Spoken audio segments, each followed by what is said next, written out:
Decision 2024 now. The Indiana primary is now set for next Tuesday. One race that Hoosiers are watching closely, of course, is the race for governor. 13 News has been digging into some of the top issues that you voters have told us that you want the next governor to address. And one of those big issues is education. Our Emily Longnecker talked with education policy advocates about what they see as the top priority in education. Emily? Well, it's the biggest item in the state budget, education. It's what the state spends the most money on every year. So what will Indiana's next governor focus on when it comes to education? We asked education advocates what they think the top priority should be, and it all starts with reading. No matter who the next person is to occupy the governor's seat in this building next year, they should know, if they don't already know, that in Marion County, for example, 73% of students don't or can't read at grade level, grades 3 through 8. So we consider that a crisis. Rise Indy is a nonprofit that advocates for education policies at the State House. Last session, Rise Indy's Vice President of Government Affairs says the nonprofit pushed for changes to a literacy bill, Senate Bill 1, which Governor Holcomb signed into law. We always start with a children first mentality as an organization and try and leave all the politics aside.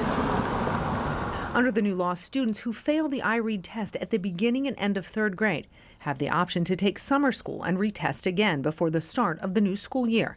If they fail a third time, they'll be held back in third grade. The new law will start impacting students in the 24-25 school year.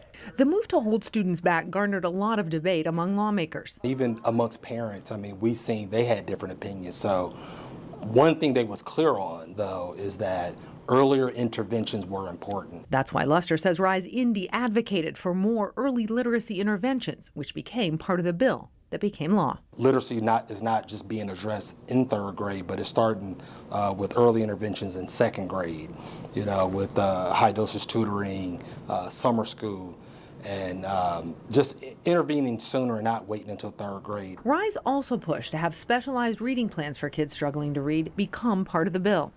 Rise has its own reading program called Freedom Readers. It trains parents to help themselves and their kids practice reading at home. In less than a year, over 500 have already taken part. Now Rise has an invitation for the state's next governor. But I think the next governor coming in should take a look at the programs that we're doing here at Rise, like Freedom Readers, to see how they can plug in some of the work that we're doing here in Marion County and apply that statewide. At the end of the day, the folks at Rise Indy say everything we do stems from our ability to read. That's why they think the next governor's top priority should be literacy when it comes to education. At the Indiana State House, Emily Longnecker, 13 News.